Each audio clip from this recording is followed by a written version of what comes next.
பாருங்க. அப்புறம் இது வந்து அடிப்பகுதி, இது மேல் பகுதி.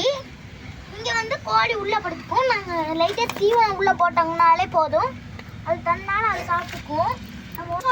அம்மா கோழி, தாய்க்கோழியும் குஞ்சுகளையும், அந்த தாய்க்கோழி 4 குஞ்சுங்களும் இங்கே கீழே இந்த ட்ரம்மில் அணிஞ்சிட்டோம். ஆனால் இங்கே வந்து இந்த லாக் போட்டுருக்காங்க. இங்கே பாருங்க, லாக் போட்டுக்கலாம். கோழி வந்து இந்த லேடரில் ஏறிக்கும்.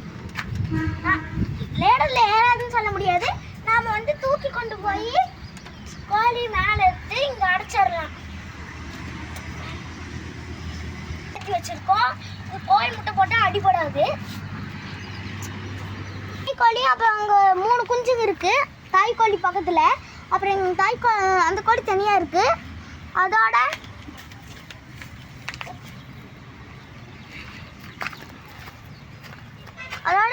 இங்கே நிறைய மரம் வச்சிருக்கோம். எப்போவுமே இது இங்கே தான் நடுவுக்கு படுக்கும்.